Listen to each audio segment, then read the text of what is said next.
Well, how do you plan for a depleted Social Security program? Today we're going to take a look. Stay tuned for Prudent Money.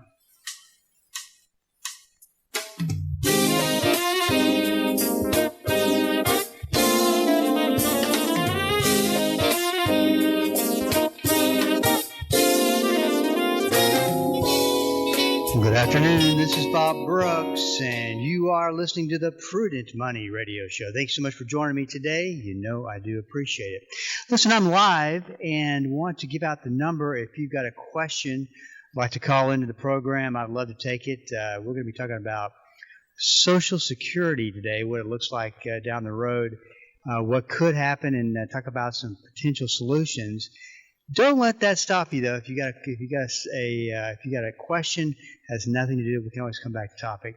Number to call is 1-877-913-5357. 1-877-913-5357. You can also go to the website at www.prudentmoney.com, and there is a link at the top of the front page. All you have to do is just click that link and go in and send in your question and or your comment, and we'll get you taken care of. All very easy. A great resource there for you. It doesn't cost you anything, and very committed to getting you the information that you need. That's all at prudentmoney.com. 1-877-913-5357. Let's talk a little bit about Social Security. I was reading some statistics and some history about Social Security. And I got to tell you, the thing that kept coming to my mind is that this is a real big problem. And I'm trying to think of, in real time, a program that the government runs that is a bigger potential problem than this. The amount of money that it costs to cover the liabilities of Social Security. And some of the things I'm going to talk about today, you will not even believe. And things that I've seen firsthand about Social Security. The thing that just really bugs me, though, is that I just don't believe that politicians have been good stewards over this program. Now, I'm not trying to be Captain Obvious or anything. I just think of the way the program is set up. Some of the, and we've just, I like to put it this way, we buried people in benefits. And granted, I know what you're going to say. Well, we paid for those benefits. Yes, you did. I did as well. I do as well. But I think you might look at it a little bit differently when I talk about some of the things that I have discovered. But we are, about looking at a program that is on the verge of capitulation. And it really does come down to having enough money to fund it and time. But here's the problem, is that politicians have buried that program in the back of their political career, hoping that they never have to fight that fight. It could be an enormous ticking time bomb. We'll see. But why such a problem for politicians? And it really comes down to a double-edged sword. On one hand, you are trying to raise money to pay a social program. And number two, there is I'll come back to number two because it has temporarily left me. But there was a double-edged sword there, at least in my mind, before I got on the radio. Let's talk a little bit about what the problem is for politicians. Number one, they're more than likely going to have to raise payroll taxes in order to make the plan work. And it's really money in, money out. And at the heart of the program, the heart of the Social Security program, which I'll talk about here in a little bit, but it comes down to, we pay for Social Security with our payroll taxes. Our employer does their part and we do our part. And really, the best way to attack this problem is by raising payroll taxes. Now, I know what my double-edged sword is. My double-edged sword is the other part was you're going to have to really, to solve the problem, you're going to have politicians raise taxes to reform a social program. That's a little bit of everything for everybody to complain about. Now you see the ticking time bomb. So thankful that came back to me. But no one likes taxes being raised. And that is the I think the answer. I don't want to pay more in taxes, but let's look at it this way.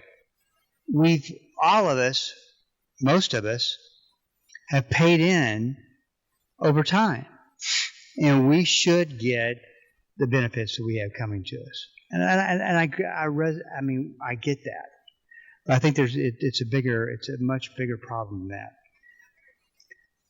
Potentially, they're going to have to cut benefits to some degree. Do you realize that first of all, there's over 70 million people taking Social Security benefits? An enormous amount of money. 70 million people.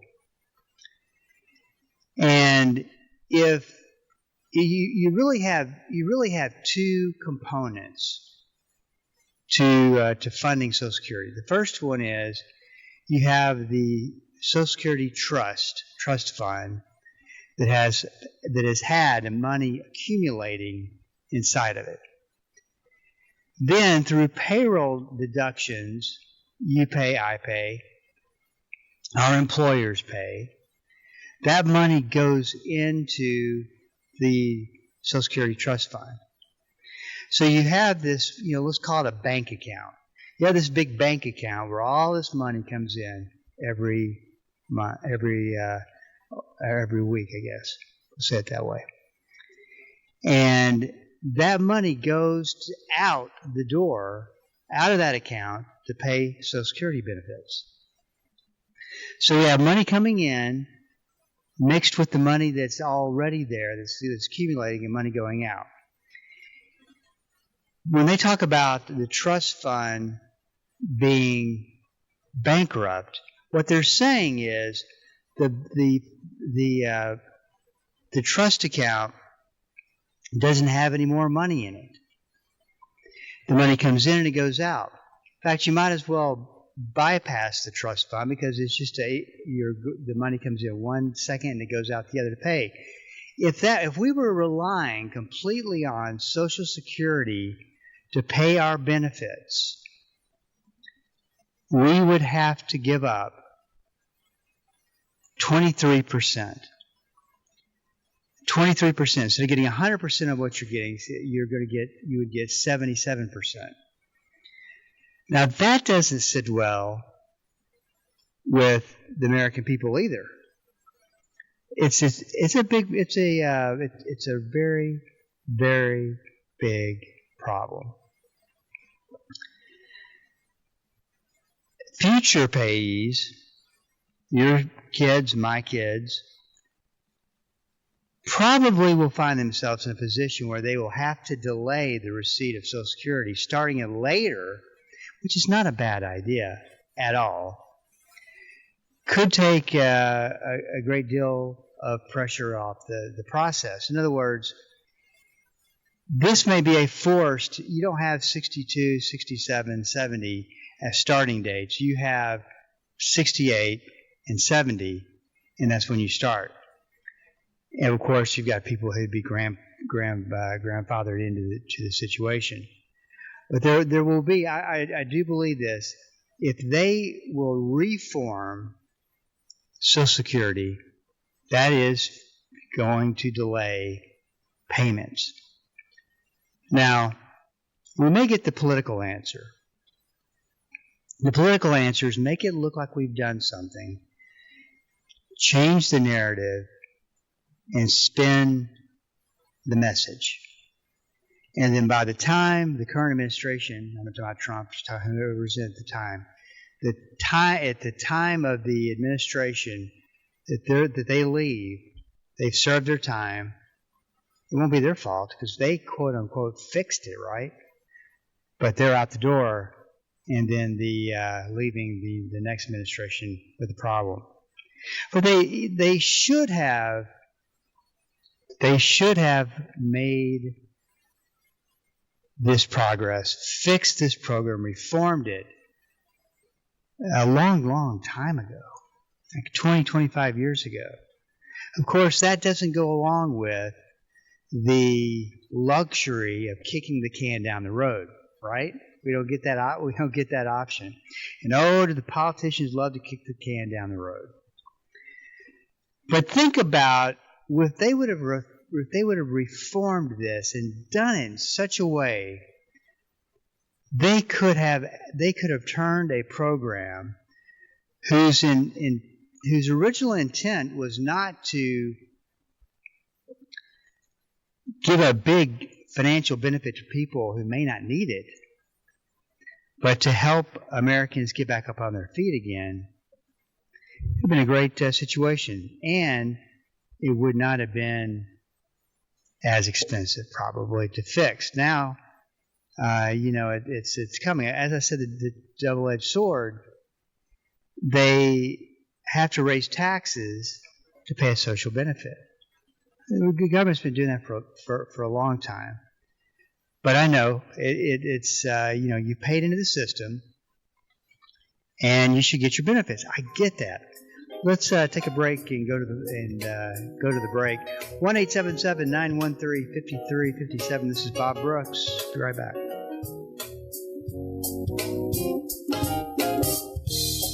Hello, this is Bob Brooks. Proverbs 22:3 and Proverbs 27:12 are the exact same verse word for word. I call them the stewardship verses of risk. A prudent person foresees danger and takes precautions. The simpleton goes blindly on and suffers the consequences. On the Prudent Money Radio Show, we teach about risk, how to identify it, how to figure it out, and what to do about it. We believe that to be a prudent steward, you have to be a good risk manager. Listen to the Prudent Money Radio Show on Bible School Radio 91.3. Prudent Money, home of the modern-day steward movement. Hi, I'm Pastor Mike Fabarez, Bible teacher on Focal Point, and I'm hosting a live 1-hour call-in show to answer your questions about the Bible, about comparative religion, about faith, whatever it is on the radio. Whether you're wrestling about doctrinal complexities or seeking some kind of guidance on your life's challenges, I want to hear what's on your mind. For more details, go to focalpointradio.org/live. Join us Tuesdays through Thursdays at 1 p.m. right here on Bible School Radio, KDKR. In 1 Corinthians, Paul reminds us to run the race of life to win the prize.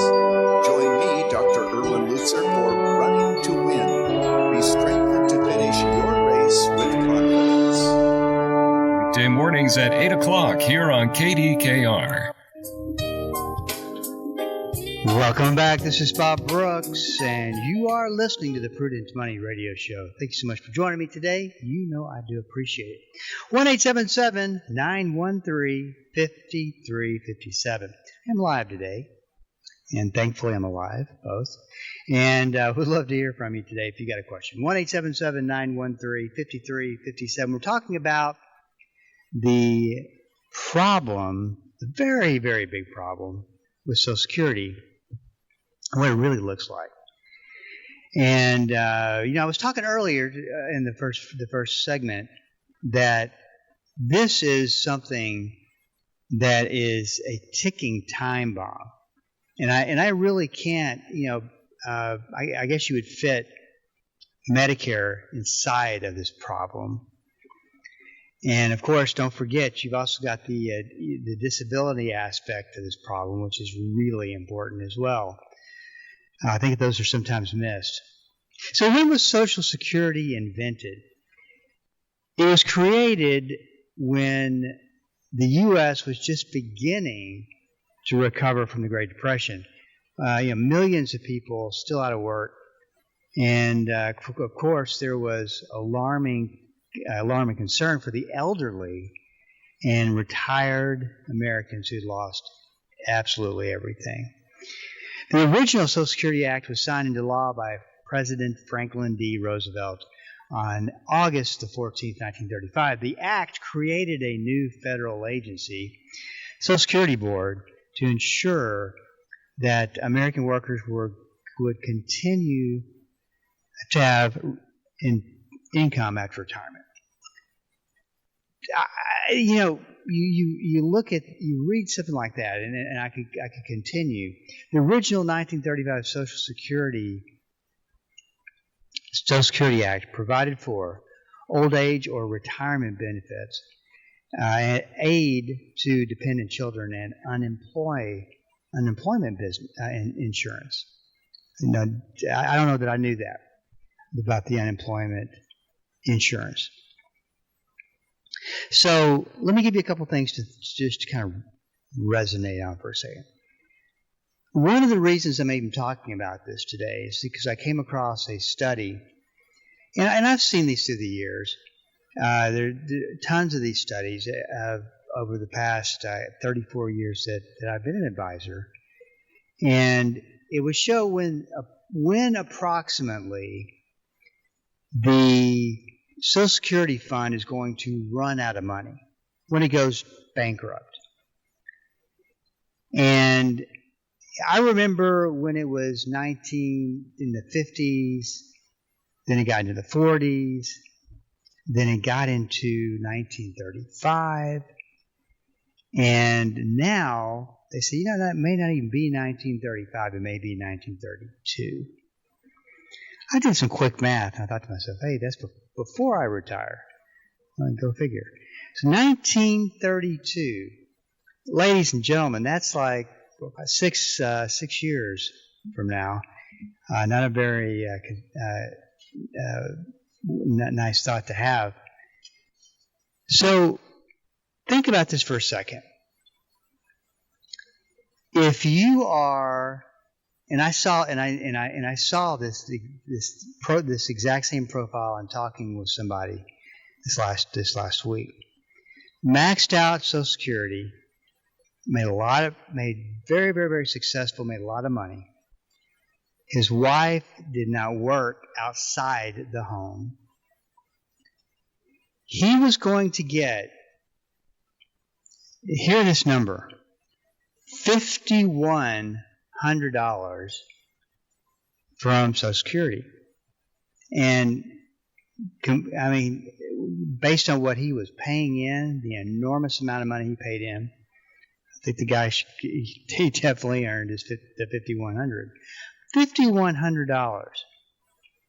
His wife, according to the Social Security laws, has to make at least a half, and there's some other laws going there with it, so if you're thinking about that, you need to make sure that you read the laws.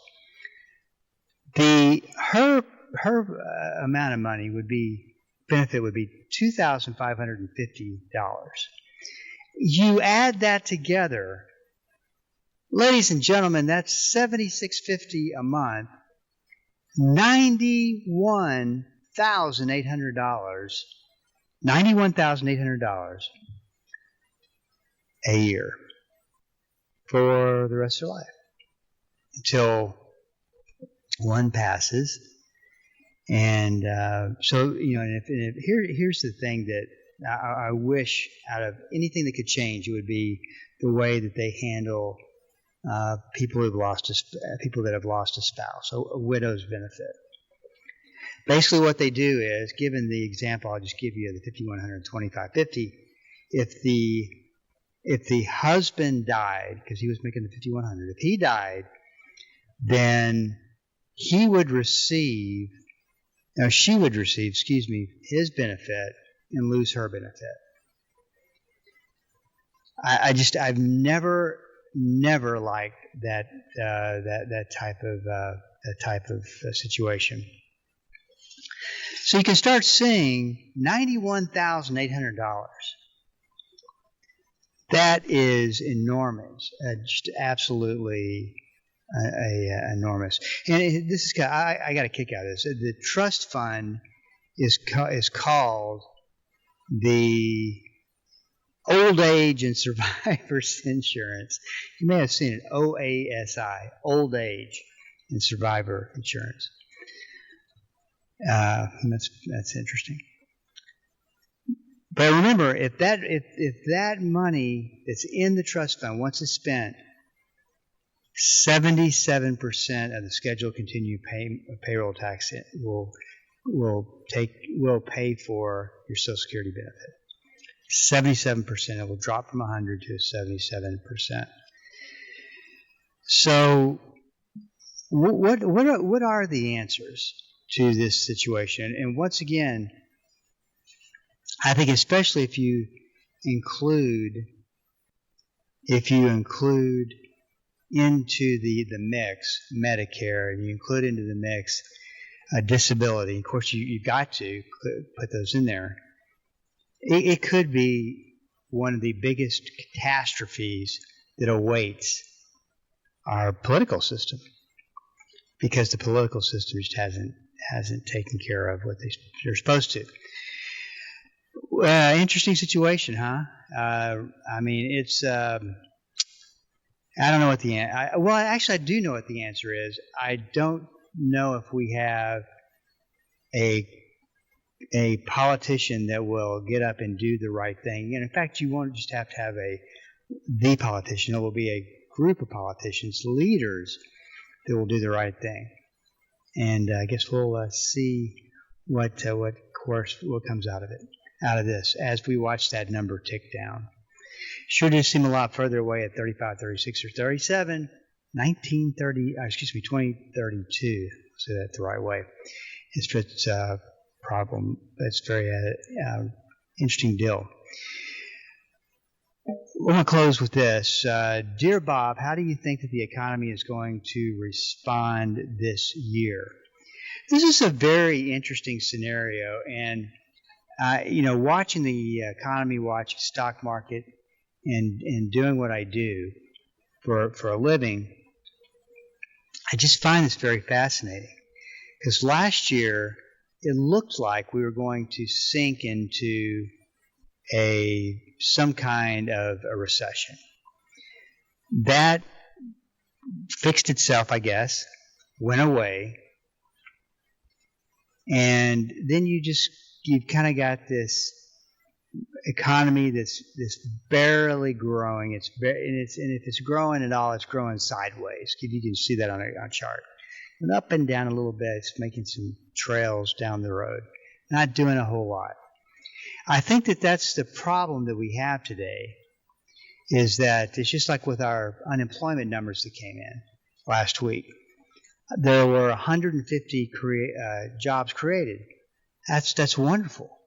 Happy that the 150,000 people got a job. Absolutely. The problem is it's not going to maintain an economy that's trying to grow. You're looking at the need of 250 to 300 consistent, 250,000 to 300,000 consistent job creation to really get this stagnant economy going again. I'm just about out of time, so I can't go through what I wanted to go, but I'm going to save this question, and we'll address it. Maybe we'll address it on Thursday. Hey, this is Bob Brooks, and you are listening to the Prudent Money Radio Show. You can go to the website at www.prudentmoney.com, and let me send it in through the portal, I guess you can call it, and we'll get you taken care of. It's that easy, and I want to make sure that we get you taken care of.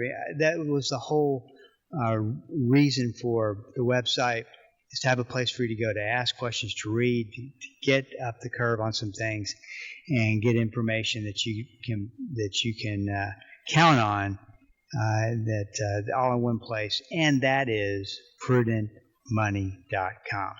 Well, if you got a question for me, please go to the website at prudentmoney.com and make sure that you sign up for the Prudent Money e-letter list.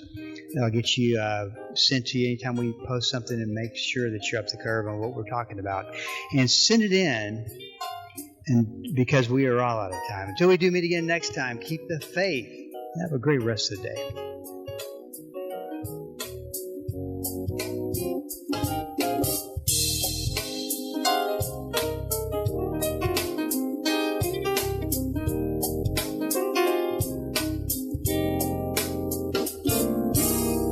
That's all the time we have for today. Questions or comments for Bob, or to find out more great information like what you've just heard, visit www.prudentmoney.com. Be sure to join Bob Brooks again for the next edition of Prudent Money.